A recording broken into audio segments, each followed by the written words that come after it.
That'd be kind of cool to get some dog. get some love on it. I'll get it done. Yeah, but that's funny. Yeah, I can't believe it. So Josh Allen get right game, man. We just tend to do things like that, and it's frustrating.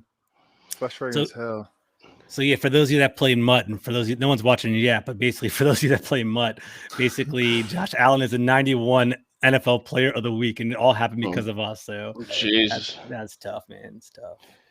We've been too kind to people so far. We have. It's happened before you jumped on, Tony. I was telling George Rio's podcast. He said if your certain players having a slump, just play us. We'll fix that slump right up. Well, that seems to be the way. That seems to be the way at the minute. And you know, look, I think that for me as well. I'll say this when we get into it, but if we want to try and be calm about it, we can do that because you know we played two teams who are going to be real contenders, potentially the Chargers and the Bills, may be the best team in the AFC. Mm-hmm. You know, we've played two quarterbacks who might be MVP contenders. So you know, that's not to say that we're playing well, because we're not. But you know, I think that's why this week is such a key. Oh, here's Doug. Doug's in here. But you know what's crazy? What's up, Big Doug? Yeah, is that we had, what's that? What's up, Doug? Is that we had less defensive talent and we still hung with the GOAT and lost by a touchdown. Yeah, that's true. But I challenge everybody, everyone that's watching right now, and you three in the room. I challenge you guys to watch that game again. Like watch the actual Buccaneers Washington game. I saw it like right before the season, and it was like, yes, Taylor Heineke played pretty well, but it wasn't like the Josh Herbert, Josh Allen that we're thinking of. It wasn't like explosive. No.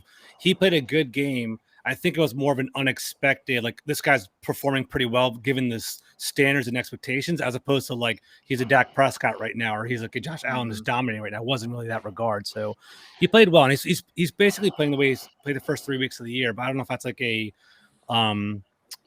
franchise quarterback in our opinion, you know. So we'll see. I mean, we're going to talk about it, aren't we, in the pod later? We are. Yeah. We can start any minute now. So real quick, guys, just for on your end. We are streaming, so we're live, Doug, by the way, or we should be live. Okay. It says we have one viewer on it right now, but I don't see it on my feed. Do you guys see it on your feed by any chance? We're on Twitter, live stream on Twitter now. Okay. Yeah, we are. So we should be under, like, I don't know if it comes out after we're done recording. It doesn't make it wouldn't be live per se, right? So I don't really know. Right. Yeah. Because I'm on FPC Washington, I don't see it, and I'm on yours and I don't see it. Interesting. Yeah, it says that we're on. It said we have one viewer apparently, so I don't really know what's going on. I don't know where they're viewing us at. Maybe Facebook or something. Maybe. Yeah, we'll figure that out. Did you have a good birthday, Doug? I did. I appreciate that. Yeah. Yeah, man. That's awesome. What you do, Doug? Before we get started, what you do for your birthday?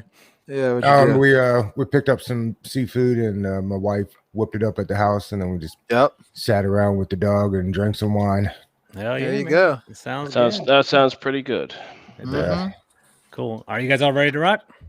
Yeah. Yes, sir. All right, let's do it, guys. So, welcome everybody to the Full Press Coverage podcast featuring George Carmi, Trevor Stores, Tony Wheat, and my man Big Doug. Let's get it.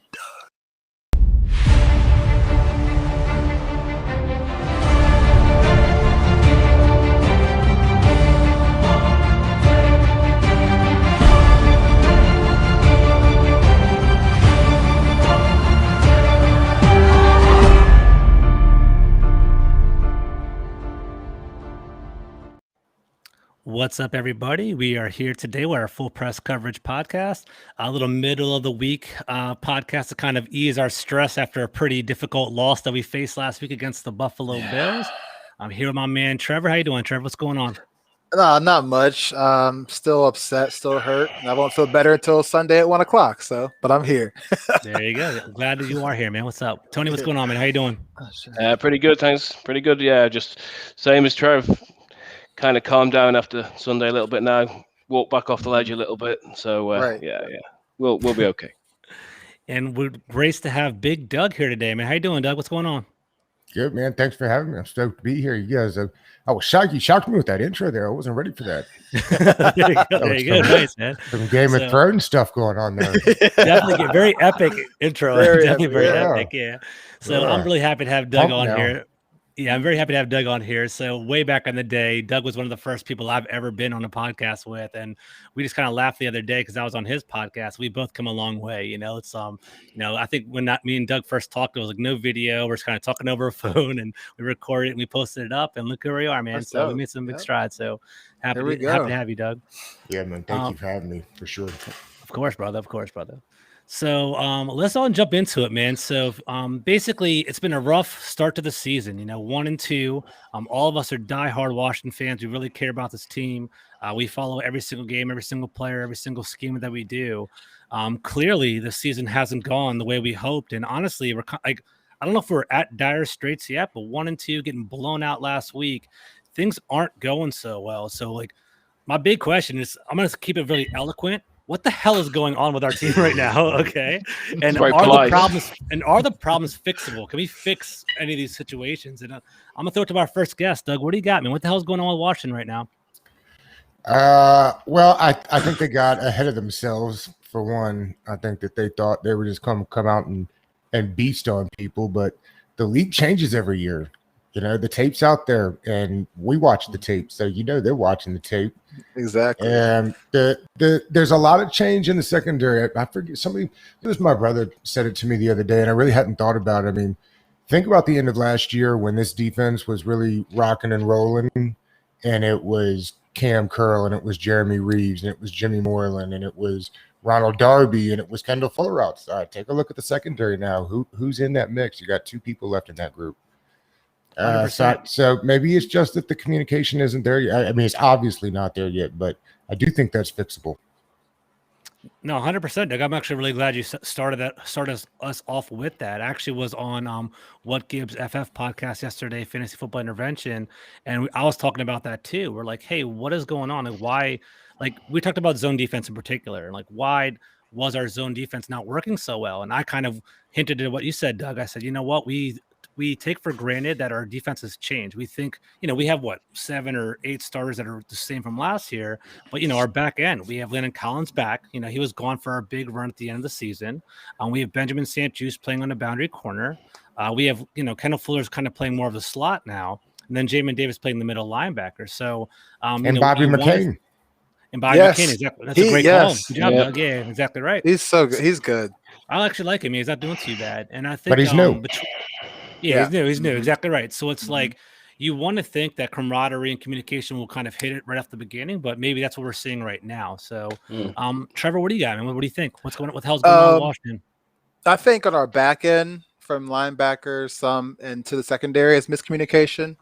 I think that's fixable. And then our defensive line, that's just a whole different story because there's nobody new on that front. They were all there together last year. I tweeted out a video of a clip. Marcus Spears was talking about our defensive line, specifically Chase Young and Montez Sweat. They're sack hungry, and you can see it. They're just worried about, I guess, them getting to the quarterback rather than making the defensive line a unit as one to get into the quarterback. So, but I do think they're both fixable, like Doug said. I think it's just we have new pieces in the back and the secondary. They got to gel, have some continuity. It's the 3rd game.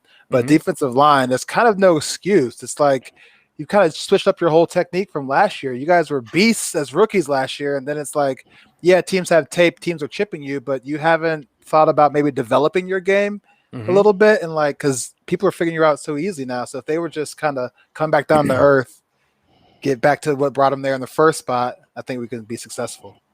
I agree with you. It's kind of the talk of the town this week, right? Are people freelancing? Is Chase Young regressing? Did he feel like he arrived this year? The line is bad, and we'll kind of talk about that a little bit later on. I want to give a little hat tip to John Allen. I think John Allen's still having a good year. I think he started off the first 2 games of the year. I think he has 3 sacks, which is pretty impressive for a defensive tackle. But I think we really expected. I feel like we assumed the defensive line was going to be the motor of our team, and they haven't done it so far, and they're not really generating a lot of pressure. But and I want to add too, I love Matty Ioannidis 98, but he just can't seem to stay healthy. You're right.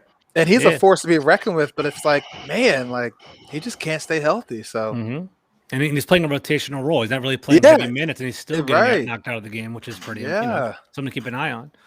Tony, what about you, man? What's your concern so far this year?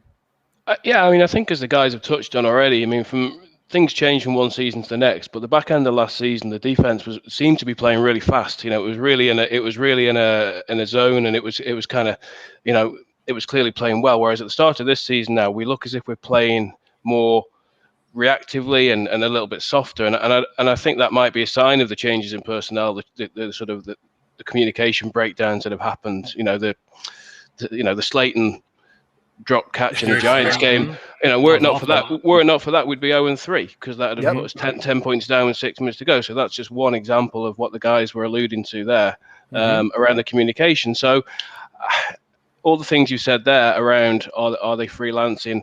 The D line, I was listening to Logan Paulson on Kime today, and he was talking about how teams have worked the D line out to a certain extent, and that they're getting a little bit of play action in there. They're throwing a few screens. They're trying to basically not allow them just to concentrate on a rush.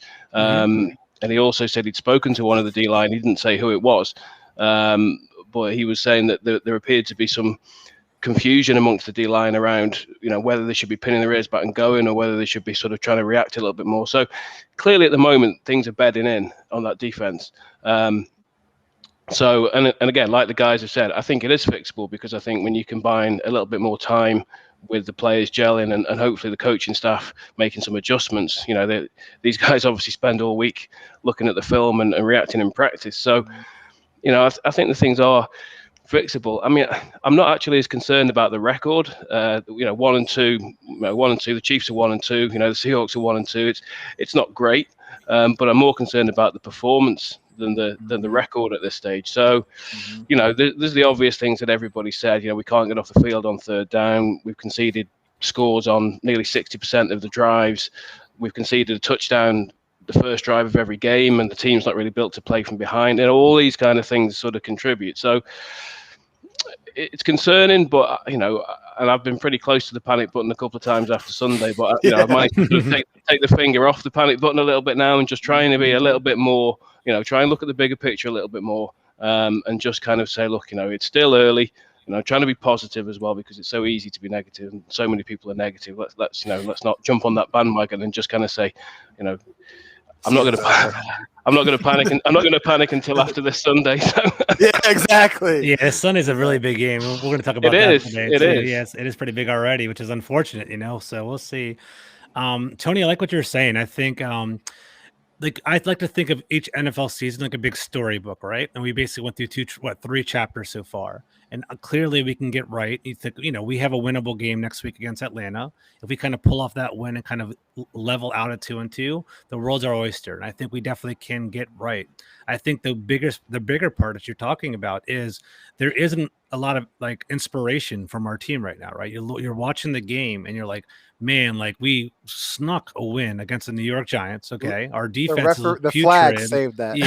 Yeah, the flag saved the game. Okay, and then on top of that, for what it's worth, and we're going to get into Heineke later on. It's all right, I love to. We're very impressed with what he's doing so far, but very rarely, in NFL history, has a starting quarterback gone down and your team got better because of it. You know what I'm saying? We have a backup quarterback coming in. Tom Brady did for Drew Bledsoe, so that's kind of take that. The only exception. Yeah, only exception, right? There aren't many. Very rarely do you fall forward, right? When someone gets hurt, you get better when someone goes down. So, we'll see. I mean, I know people like Taylor Heineke, and we're going to kind of pass that around the mic a little bit later on. But, hopefully we catch lightning in a bottle with him. But it is, I think the coaches are kind of wary about him. I think they like him. They think he's doing pretty well, but they don't want to kind of overfeed him, if that makes any sense. Give him too much and kind of put too much on his plate. But well, I will say this before we get into that. Ron Rivera did say today he is not afraid to play Kyle Allen. But right now, Taylor Heineke is the starter. So he's already mentioned. He's mentioning Kyle Allen's name in week 3/4. I think it's worth. Ron gave up a 5th for Kyle Allen. That's Ron's guy. Heineke is most certainly Scott Scott Turner's guy. Yeah. I think it's worth pointing out. I think it's worth pointing out as well that we say what the hell's going on. We spent a lot of the off season and the build up to the season talking about Fitzpatrick and Samuel. We're 3 weeks into the season and we've had a quarter. It's Heineke to yeah, Tony.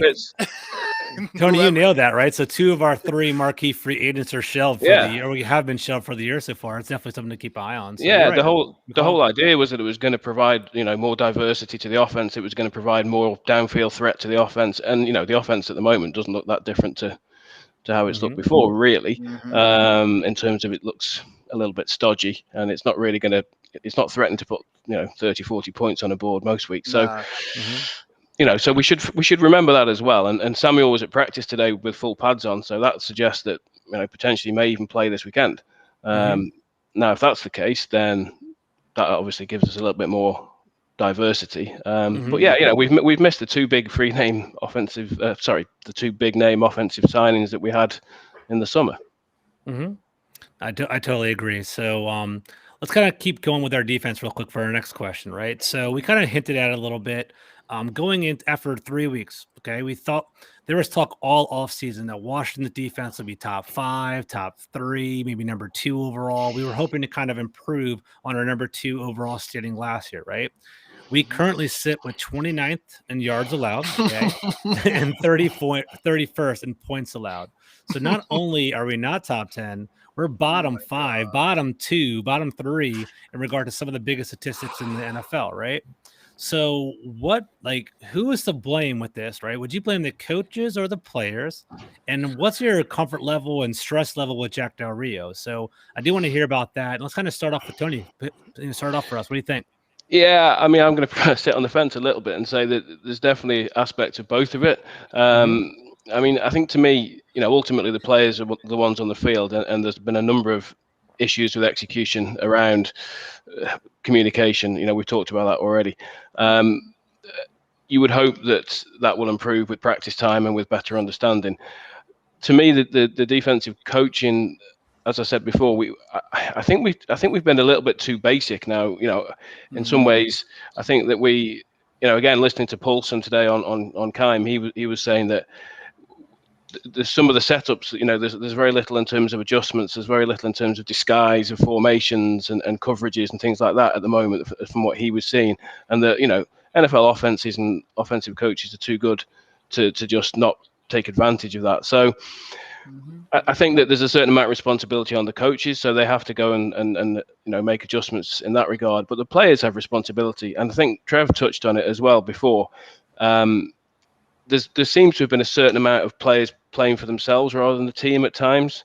And again, Paulson touched on that as well, where he said that it seemed as if players were chasing stats, or if they were kind of chasing not doing something for the betterment of the team rather than for the betterment of themselves.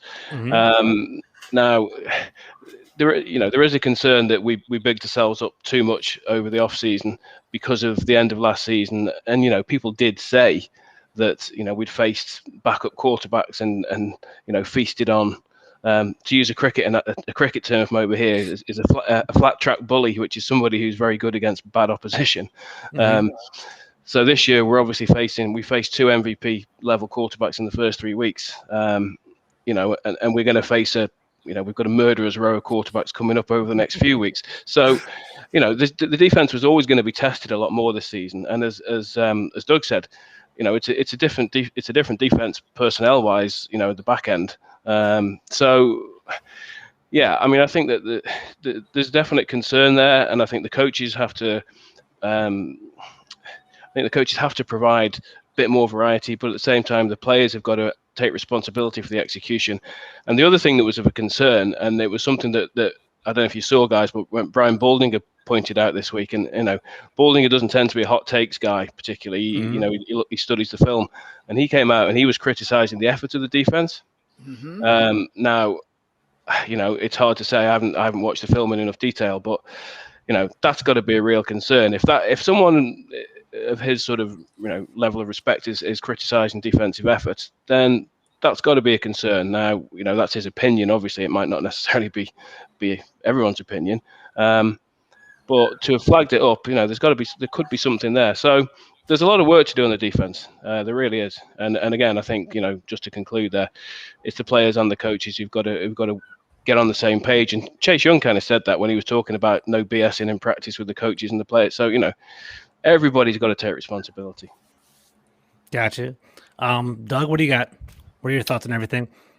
Who's to blame? Coaches, players? Go ahead. We got. Well, it always lies somewhere in the middle. But I will say this: I've been thinking about this, and I use this word, coaching arrogance, is what I think they use there, and that can be successful because basically the scheme works, and if you just play the scheme and know your role, it works. Now, who's in charge of making sure that the communication is better? Mm-hmm. I don't know, because they were obviously lost several times where I could see it. Like nobody knows what the who's taking the motion man, and that's a bit frustrating, even just 3 games in. But to your point, the first 2 quarterbacks are going to carve up a whole lot of defenses this year. And so I'm just not sure. I'm not sure who to blame. I know this. They don't play enough man. They went out and got press man corners and have played, I think, 23% in man coverage. Thank you. So I'm not really sure what's going on there. I mean, we definitely talked about that yesterday in our podcast as well. And I agree with you. I don't know why we're not really diving into man that much. My theory, actually heard a couple people talk about this, and it makes a lot of sense, is for the first couple games, we played Daniel Jones and we played Josh Allen, and we basically, and for what it's worth, you guys can criticize Daniel Jones all you want. He's a pretty mobile quarterback, and we've known to lose to RPOs against him. And Josh Allen is known for being a scrambler. And what I was hearing was basically when you play man defense, typically you're running around with your man. Let's say your guy's taking off and you kind of run a 9 route with him, or stick with your man and kind of go off with a slant. Your back is against the quarterback, so you're not necessarily seeing him. So let's say the quarterback wants to run around in the bootleg, you're not necessarily there to kind of corral him. So I basically, a philosophy, so what some people were saying was we have him playing zone to kind of monitor our mobile quarterbacks, and this is going to be kind of interesting because we are playing Matt Ryan in this next round right now, right? So Matt Ryan's a statue, right? So this is the test of the philosophy, right? Yeah, we're going to play man, or we're going to be pushing press coverage and attacking. So let's see what happens over there. So that's something to put on there. Well, Daniel Jones went for 100 yards and Josh Allen went for over 50, so I'm not sure that the philosophy worked out real well. Exactly right. And then Trev, bring it on home. What do you got? I'm kind of gonna go both players and coaches. If you take a look, the secondaries and the defensive snap counts are all over the place for the first 3 weeks. You got Landon Collins was up high, now he's down low. Kim Curl's up high. You got Bobby McCain appearing more in one game than another. It's just a mix and match, and it's like you've had off-season, OTAs, training camp, preseason to kind of figure out who your guys are going to be back there, like for most of the game. So I put that on coaches because I feel like they still don't know where to put the players they have in the right spots to be successful. And then also on the player side, it's just the lack of effort, the personal stat chasing is what it looks like to the eye. It might not be it, but that's what it looks like to the viewer's eye. The linebackers, we drafted Jamin Davis, number 20, for a coverage linebacker, and your guy. Yeah, exactly. So like it's just, I don't know, like it just doesn't make sense. So I put on both players and coaches. It's a team game, so there's a team blame. I'll assume exactly. That's a great philosophy. Team game, team blame. I like that. Very good, Trevor. I actually was listening to Chris Russell when I was driving home from work today, and he's like, you know what? His argument is that you can't pinpoint anybody. There's discrepancies. There's faults on every single level of the defense, the line, the linebackers, and the cornerbacks. Every right? single. So you can't really blame it on anyone in particular. Let's kind of pivot though, right? So for some reason or another, maybe it's because of his draft status, or maybe because of who he is and all the media, maybe missing, I don't know if you guys even care, missing mini camp, but basically Chase Young, our superstar, he basically, he's projected to take a big leap. Last year he got Defensive Player of the Year, 7.5 sacks. People were projecting 15 sacks, approaching 20. Himself and Montez were like, we're going to break the sack record. And he's there you go, Trevor. And he's sitting there, right, at 0 sacks through 3 weeks of the season, right? So what is your level? I'm going to start off with you, Trevor. So what is your level of concern? Because for everybody, what is your level of concern with Chase Young? Is it something that's going to be fixed this year? Is he going to get right pretty soon? Or is this like a bigger concern? Like, oh, maybe he isn't the player that we thought he was. Like, where's your mindset on Chase Young right now? What do you got? I'm at a 5. Okay. I think it's half and half. I think last year he he showed the reason why he was number 2 pick. And then with all his endorsements and business opportunities in the offseason, causing him to miss OTAs and stuff and minicamp, maybe that's kind of gotten to his head a little bit. Mm-hmm. And then him and Montez being buddy, trying to do the sack record. You can see that on the field too. They're both trying to just get sacks with and not play a team game on defense. Mm-hmm. So, but he is a freak, man. I mean, he's a 22-year-old kid. He's a predator for Pete's sakes. I mean, he's a monster.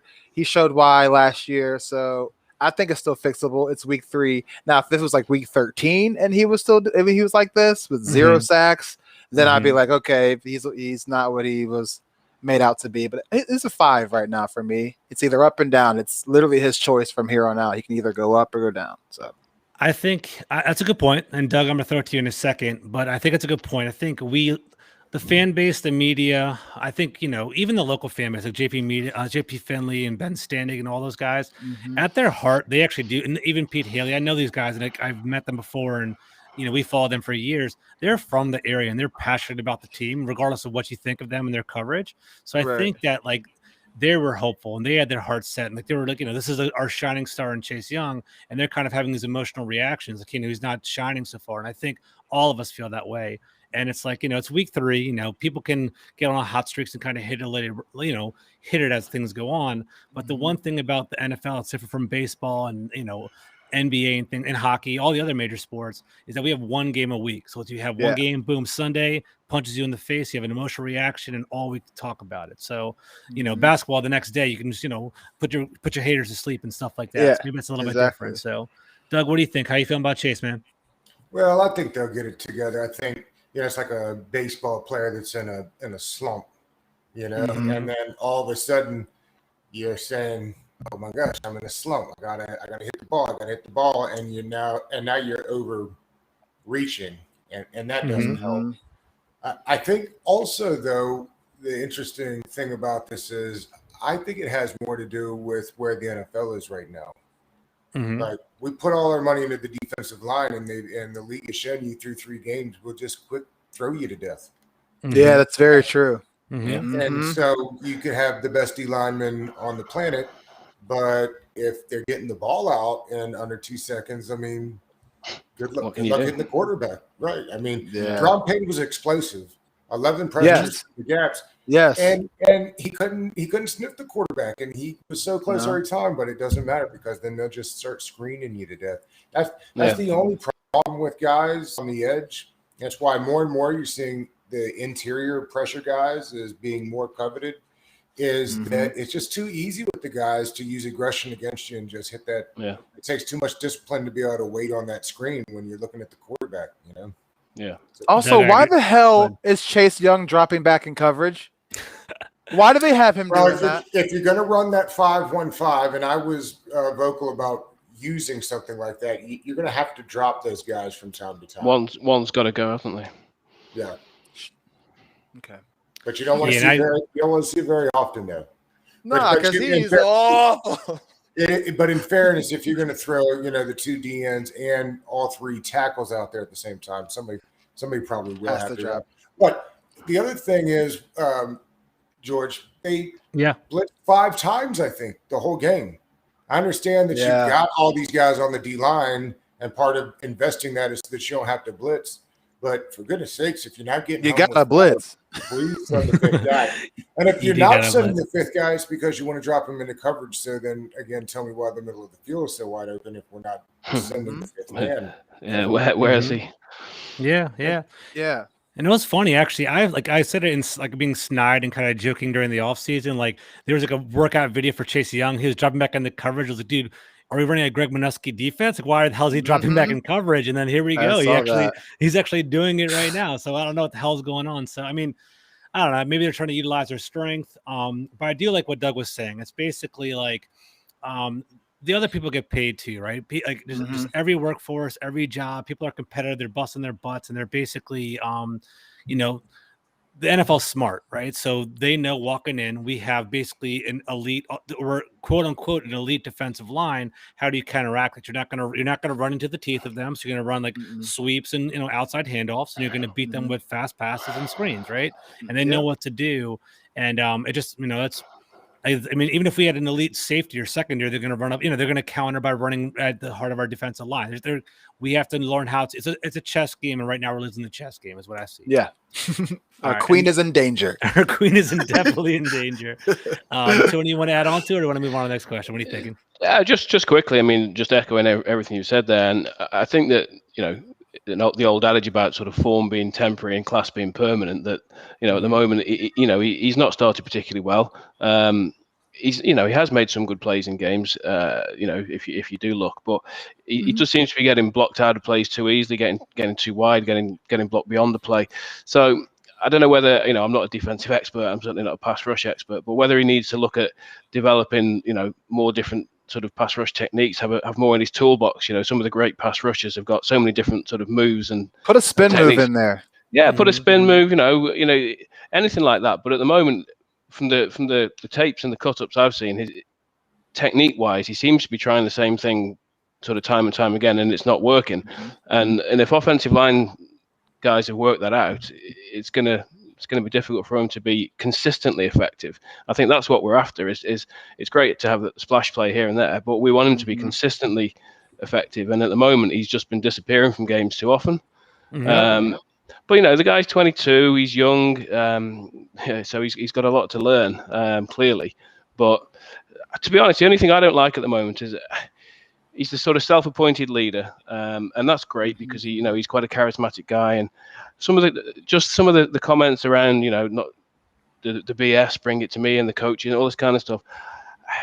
I don't know. It might just be me. I might be old school. I think he's talking a bit too much. Thank you, bro. He ran out of the tunnel, blowing kisses to the fans. Why? Just you play. haven't done anything, bro. Yeah, just play. Just play. At the moment, for me, just play. You didn't say a word. Yeah, talk to your guys. Talk to your guys all you like. That's fine. Talk to the coaches all you like, but get your head down and play. And it's fine. It's fine. He said he's going to shut out the outside world and all that kind of stuff. That sort of siege mentality, and that's fine. If you want to do that, that's fine.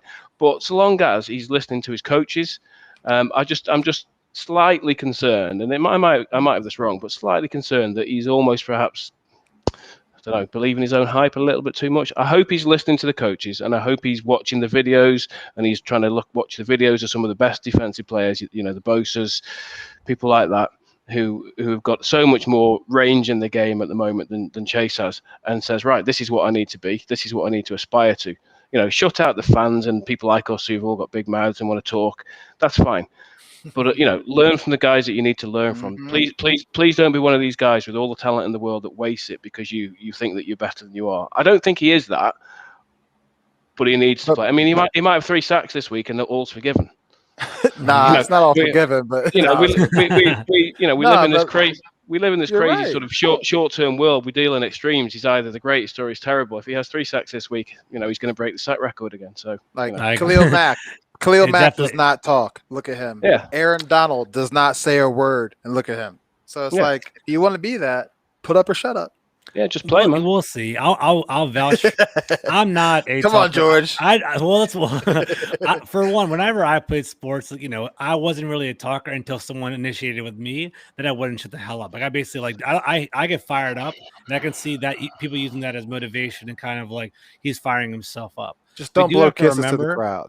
Yeah, don't blow. I mean, we don't have to do all that, but I think we forget. I mean, I think all of us actually are about around the same age. I think I'm in the middle. I think, but he's 22 years old, guys. He's about 10, 15 years younger than us, right? He's definitely a little we tend to forget that. Yeah, he's a big baby, man. He looks like a freaking monster, but he's not fully developed and all the way there yet. So let him kind of mellow out a little bit. I'll give him a break on that.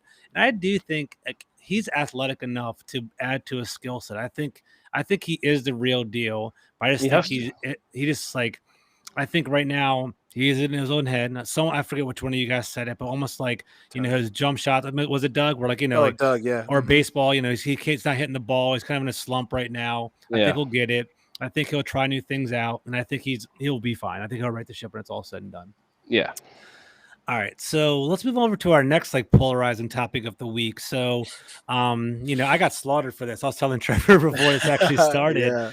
Taylor Heineke, man. So Taylor Heineke, I don't know what to think about him. So, I'll be straight up. This is my honest assessment of Taylor Heineke.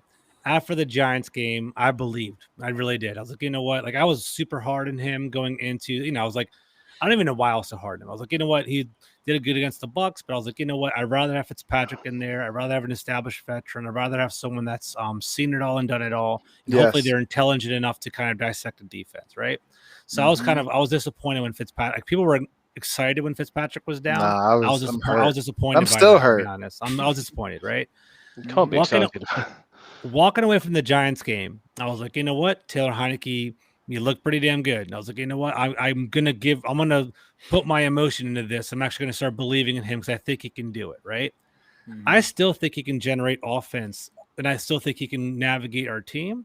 But I do think that, like, there are limitations, right? You can just tell, like, the arm strength, the durability. Like, he was exasperated, and he was, like, running. And, like, I don't know if you guys rewatch the game.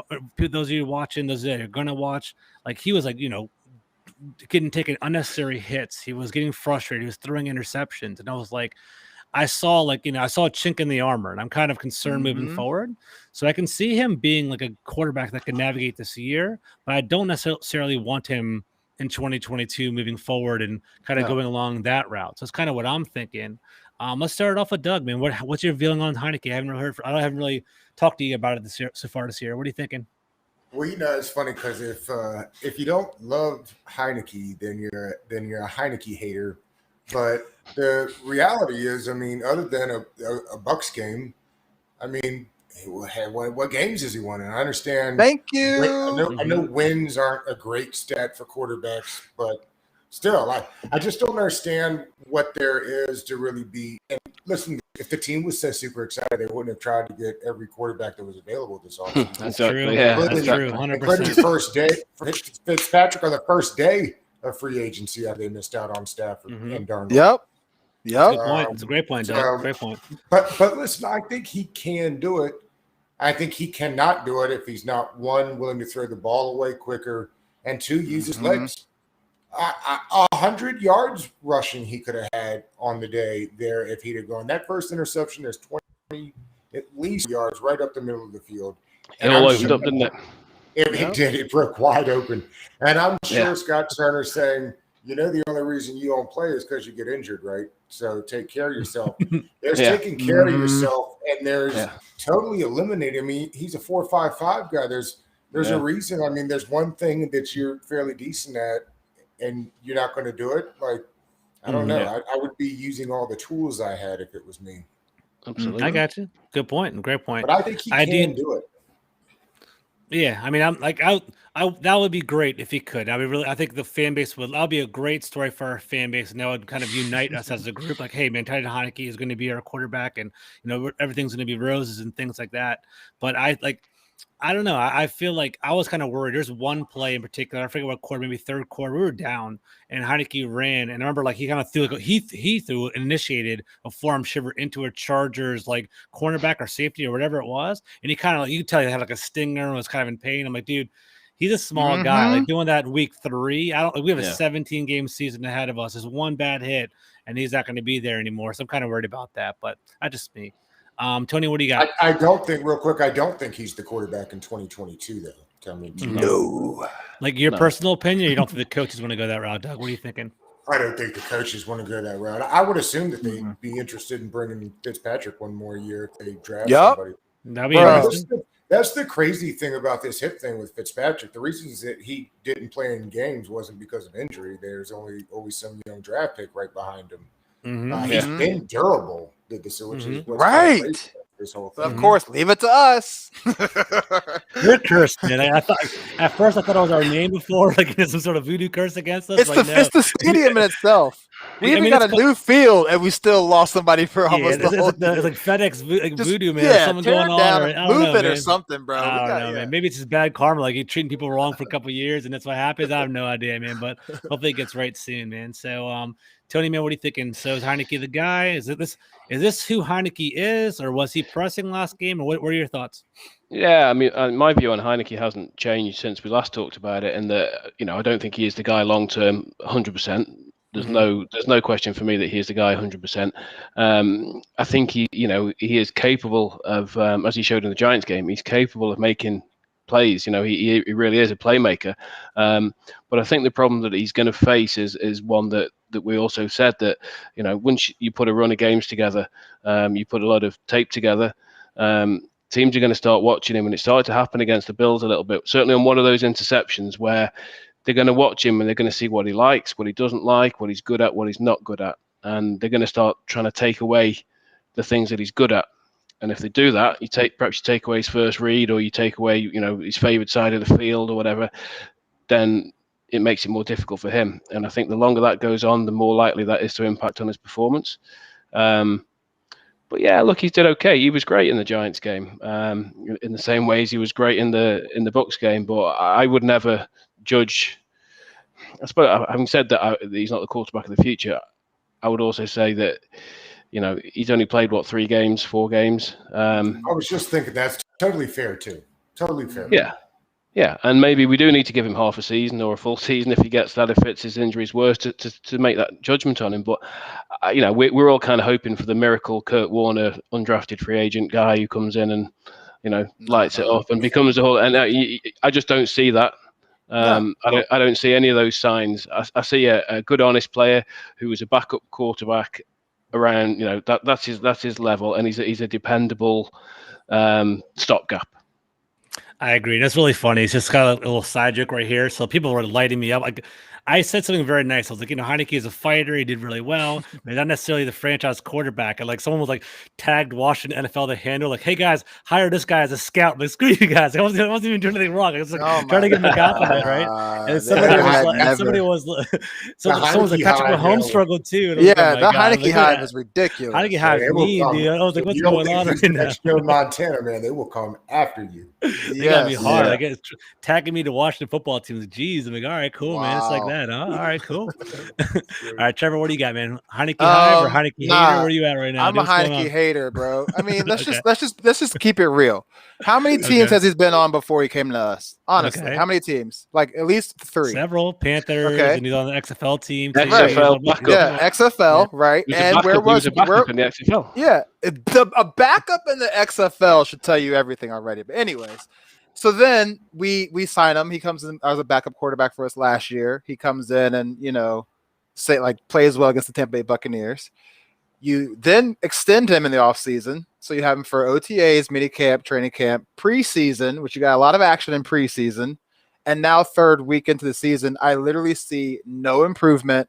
I don't see anything that's made me be like, oh, he's a starting quarterback. He's proven he's a backup. Like, because that's what I called for Kyle Allen before I heard Rivera said it. I called for him after the game on Sunday because Kyle Allen has been like a actual starting quarterback, not just inserted and because of injury. He's actually led an offense before, and he showed the moxie of a starting quarterback. He doesn't freak out when the pocket collapses. He doesn't freak out when something goes wrong. He knows how to manage the game, and that's what Rivera talked about today. Was he wants Heineke to be a game manager. I don't see Heineke doing that. He just looks like a sporadic quarterback to me.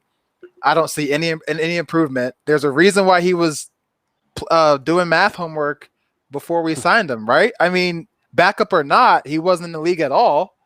So I'm so done with Taylor Heineke because I don't see him getting any better because he's had so many opportunities to get better. And he hasn't shown me that he's gotten any better. Like the Giants game, he played great, but let's be honest, we lost that game. We were saved by flags. Yeah, he threw the nice pass to Ricky Seals and he managed it a little better, but he just doesn't have that starting quarterback moxie. He's a very good serviceable backup, in my opinion. You can come in and take over and finish the game, but as a day one starter, I just don't see it. Personally, but apart from that, you love him. Huh? But apart from that, you love it. But apart from that, you love him. Apart from that, I love Taylor Heineke. Exactly. Oh, man, I'm just tired of it, man. I've been a fan for so long. We're all tired of it, of this mediocre backup quarterback play. Like, So I'm not ready to give up. I'm not ready to give up on Heineke yet. I'd rather see the Heineke experiment over Kyle Allen. I think we kind of know we're going to go with Kyle Allen, and I don't like the excitement. He doesn't really do it. He doesn't really No, neither one of them do. But tip the needle for me at all. What's the worst that could happen? That's true. That's true. But I don't see him as like a future. Like maybe Taylor Heineke, like one of these guys, Heineke and Fitzpatrick will return next year, hopefully with a rookie quarterback, or we kind of pull the rabbit out of the hat and get one of these like premier veteran quarterbacks. But guys, I'm a pragmatic kind of in the middle kind of fan. I don't see us getting an Aaron Rodgers or a Russell Wilson or Deshaun Watson unless we start like we have to prove to them, we have to be appealing to them to attract them over here. And as you guys saw, like, Matt Stafford earlier this offseason was like, I don't want to go to Washington. He actually expressed that and said that. And like, it hurts to hear that, but guys, that's our national perception. Like we are not like, it's true. We don't have an offensive coordinator. Like, hopefully Scott Turner waves a magic wand and starts taking over. But like people want to play with Sean McVay, they want to play with Kyle Shanahan, they want to play with Sean Payton.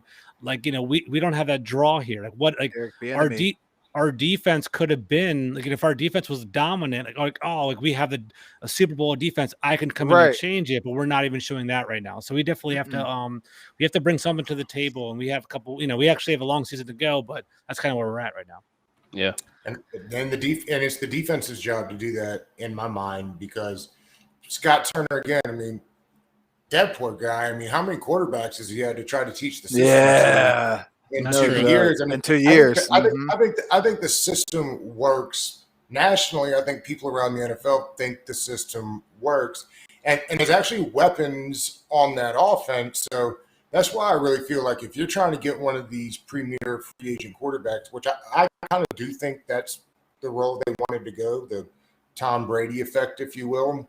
The weapons are there. The defense has got to show people, hey, you can come here, really elevate an offense. But like Aaron Rodgers wants to see that you have a premier defense because he could make any offense good. Of course. Yeah, and the defense could really help the offense as well, because if the defense is playing to an elite level and turning the ball over and giving you short fields, that makes the offense's life so much easier, and that's not happening at the moment because we've been behind in every game after the first drive, and we're not generating pressure, we're not getting off the field on third down. If you're a quarterback, you're thinking, not really sure I fancy this very much. I think they want to maybe think about not deferring. I usually like deferring to try to get that mythical double dip. But do you think they're doing that? I would think a defensive-minded coach would want to do that, because if you can put points on the board first, I mean, think about how much better and effective a defense can be playing with a lead.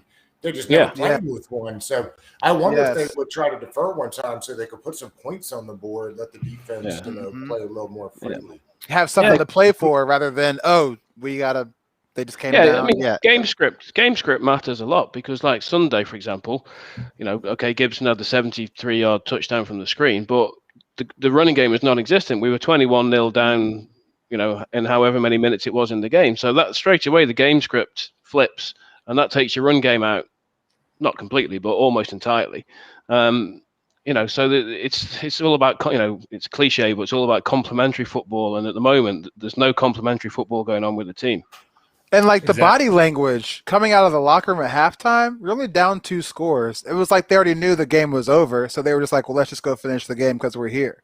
That's the way that they looked on the field. Their attitude, body language. And that was the whole game, starting with the coach. I mean, yes. I looked at my wife when we were watching the game, and I said to her, I can't believe this guy on that very first 4th and 1 where Logan Thomas is just short. Oh, my gosh.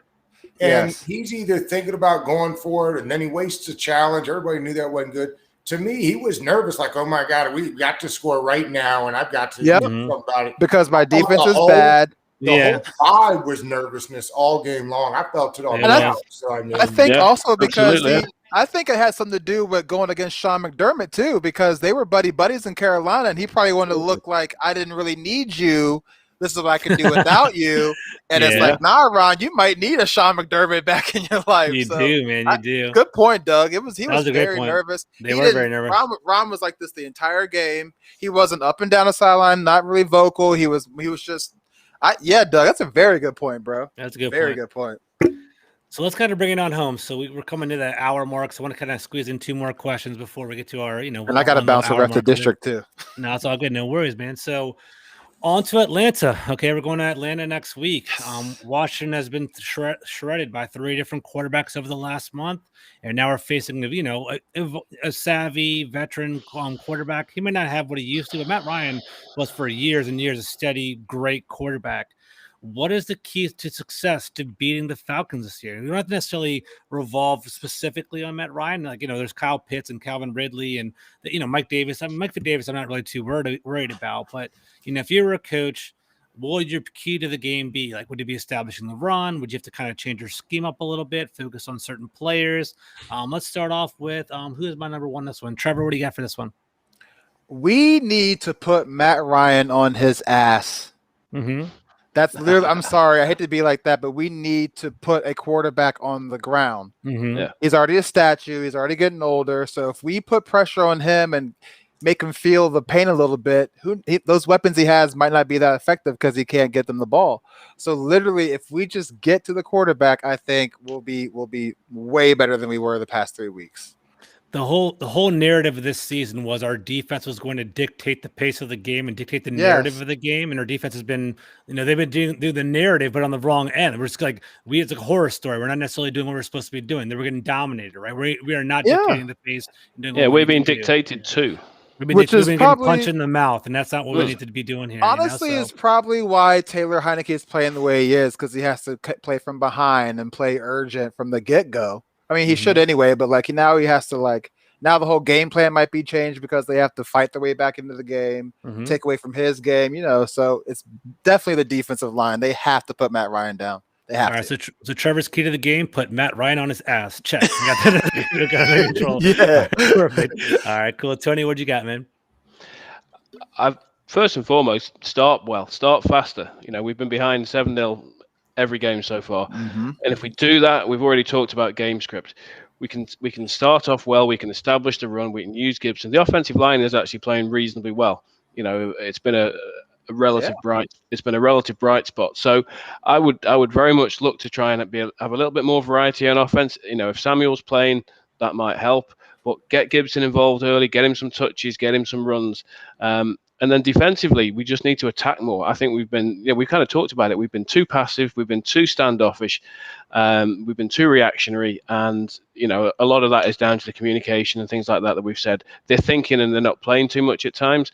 I think we just need to attack. I mean, it's not a very X's and O's comment, but yeah, just play football. I just think we need to play fast and hard, I definitely agree. So I had this stat in front of me. I wish I could find it. So basically, so far this year, for the first 3 games, after the first series of the game, we've been down 21-3 to start off the game. It's kind of been like the first series of every game. We've been down 21-3.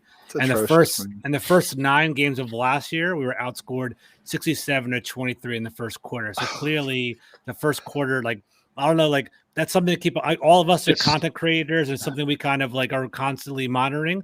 We got to constantly monitor. Is our coaching staff not having our team prepared for every week? That's something we have to watch, because if you guys think about it, right? So we beat the Giants. We had 10 games to get ready for this 10 days to get ready for this Buffalo Bills game, and we still got our ass kicked around. So that's definitely something. I don't know. We just gotta keep. I am Coach. I'm Ron Rivera. Ron I trust. I do believe in him, but I do think. Charles Leno had a day off today. Yeah, we'll say again. Charles Leno had a day off today. Did he Veterans Day just relax a little bit? So yeah. I don't know. Why? I don't know. I mean, I have no idea. All right, Biggie Doug, what do you think, man? What's the key to success for Atlanta's game? Well, I want to know what the plan is. I think the key to success is having a plan. On defense, I don't know what the plan is other than running fast to the quarterback. I mean, 1 week it's we're going to run heavy. Then last week I thought, okay, we're going to do kind of what I thought the Turner wanted to do, which is pass to actually set up the run. I mean, think about that. You had McKissick in the very first play of the game, which I was like, oh, okay, interesting. On a running play. Yeah, we're trying to switch it up. And if you're going to throw on first down and you don't get it, then be prepared to run it, to do it again and throw on second down. Yes. Nothing I hate more than a 2nd and 9 run. And we do I know. Oh my God. So, yes, we do. What is the plan? If we're going to throw the ball, listen, we don't have to run the ball 30 times. That's not the modern NFL anyway. And with the backs we have, that's fine. But again, are we going to run heavy, or are we going to throw to set up the pass, or pass to set up the run? So what is the plan? Show me a plan. And I mean, that's the key to winning to me, is that we're not looking like this is the third game of the preseason, because that's what it feels like. I don't have Yeah, good bro, point, it man. does. Yeah, Doug, 100%. Yes. Yeah. All right. So our 3 keys: put Matt Ryan on his ass. I like that one a lot. Okay. Number 2, get ahead of basically the Atlanta Falcons, and then step 3, having an identity, right? So we like that's something that I talked about with my friend Nate Coleman. You guys all know Nate pretty well now. Shout out Nate Coleman. Yeah, shout out Nate Coleman and Jayhawk Chalk. Basically, like, what are we good at, right? Like that's what we need. We don't know, right? What are we good at on offense? We have nothing to hang our hat on, right? Like we're not. Are we a passing team? Are we a running team? Get the ball like, to Terry McLaurin. That's what we're good at. That's all we do. Like he's our one guy. We can't rely on. I didn't even cut you off, but yeah. No, exactly right. We're on the same page. All right, let's bring 2 more questions. One's a real quick one. This one's going to be hot topic, right? Jay Gruden, Code Red game, right? He said that. He brought that up, right? Is this Atlanta Falcons game a Code Red game? Is this something that's going to make or break our season? Is our season over if we lose to the Atlanta Falcons? We are 1-2. We'd be 1-3. We'd have the Saints right afterwards, and the Green Bay Packers, and I believe the Broncos right after, and Chiefs. We got a rough little stretch coming. We've got after this. We've got the Saints, the Chiefs, the Packers, the Broncos, and Tampa Bay. I mean, Tom Brady's not that good, right? Tom Brady's okay, right? That's he's not bad. He gets confused on 3rd and 4th downs a lot. That's a central flaw that he has. Tony, this is your question, so you get first dibs, man. Code Red game or what? What do you think? It's painful to say it at this stage of the season. I usually try not to be someone that deals in these extremes, but if we end up 1-3 with that run of 5 games coming after, it's got to be serious cause for concern. I mean, I don't think, having watched the Cowboys 3 games, and much as it pains me to say, the Cowboys look pretty good, and I can't see 7 or 8 games winning the division this year. I think it's going to be 10 or 11 games, and if we go to 1-3 with that run to come, I struggle to see where we're going to get 10 or 11 wins from. So whilst I wouldn't definitively say the season's over if we don't win, it's going to make it a serious uphill climb. I'm with you. So that's another, I guess I'm Mr. Hot Take or something, because on Twitter, what I basically did earlier in the season, I said the Cowboys were going to win the division at 10-7. I said the Washington was going to be 8-9, and I said the Giants were going to be 7-10, and the Eagles are going to be 7-10. And honestly, I'm feeling pretty good about that right now. So we'll see if that shakes out, because I do think Trevor, I know what your prediction. I'm not going to put that out there. I don't even talk about that right now. But 12-5, maybe 12-5. Yeah. Trevor had 12-5, so we have to get on a hot streak pretty soon. So we'll see how that goes. We need get your burner, man. Yeah, I'm going to answer this real fast because I got to bounce. So I'm going to go ahead. Good. Sorry, Doug, but it's a must-win. For 2 reasons. Why I think that once we get to December with the division, that's a whole another season for us, because the division, it's anybody's division. But I think if we lose this game Sunday, our season is over for the rest of the NFL league to put them on notice that, hey, we're a football team too. I think that if we lose against Atlanta, there's no hope for Broncos, Chiefs, Tampa Bay, even the Raiders right now. So Raiders looking good. Derek Carr's looking good this year. Yes, but once we get to December to the division, who knows? Dallas could crumble like they always do. Philly's going to be bad. New York's going to be bad. So it might be a 7-win thing again this year for the division. Depends on if Dallas. It's all on Dallas' shoulders, I think. But I mean, it's a must-win Sunday for sure. Code Red. It's time that we got to win. Code Red. So we got Code Red. We got to look Crimson, I guess, over there with Tony. All right, see, it's Trevor. I love you guys. All right, cool. Take care, Trevor. Fresh. Always. All right, take care, man. Take care, man. Doug, what you thinking, man? Code Red? Well, I mean, it's important. Code Reds in week 4 are tough, but two of the 3 losses are to AFC teams. So, I mean, theoretically, you do have that going for you. There are some wins to be had in here. I think the Saints game is winnable. I think that Carolina, I think, should be winnable. I understand that Denver's undefeated. I mean, I'm sorry. They not played anybody yet. I think that's a winnable game. Yeah. So I don't know. There's a way to get to where I feel like they could still be competitive. So again, I'll say this. leading up to the season on all the pods on Friday, George, you know this, we're at, what are your expectations and what makes for a good season? And most people said, it's playoffs or bust, baby. We won the division last year. Now, maybe as my co-host Pooh always says, Ron keeps telling us this year too of a rebuild, but we don't probably listen to him. So it's a code red game as far as if you want to go out and get you 10 wins this year and win the division, you probably do need this game. Getting to 8 wins and really working out and getting some young core pieces experience, so it's kind of where you're willing to what your standard put your parameters at, right? But do this though. This is somebody pointed this out to me the other day. Maybe it was Sal from the Buffalo Bills, but if it was the other way around, if it was Taylor Heineke coming in to Washington as the quarterback for the Falcons, does that make? I mean, is that if you're does that really make you? So no, I mean that's the unfortunate part is in this league, if you don't have a guy quarterback that puts fear into the heart of the other team, I mean that's it because nobody else is really going to do it the same way. So that's the tough spot. I agree with you. I love that like pragmatic, concentrated approach. Like I think it's a very important game. I wouldn't necessarily it's a code red game.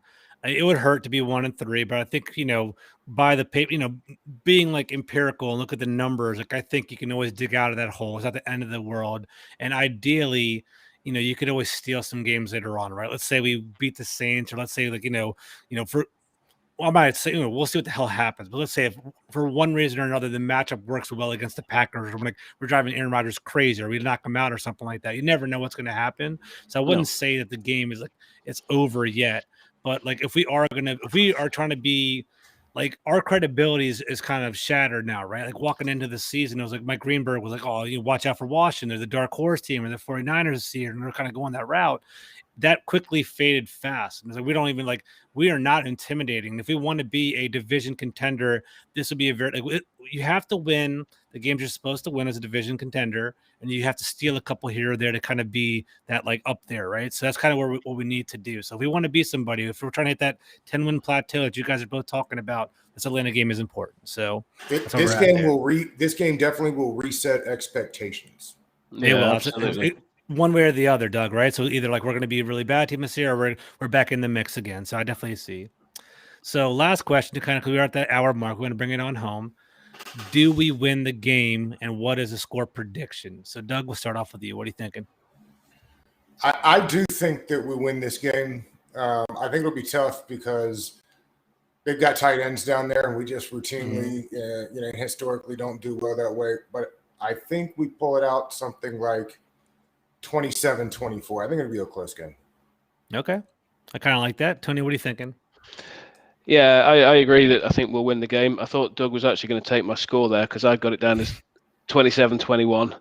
27-24 will be fine, Doug. I'll take that as well.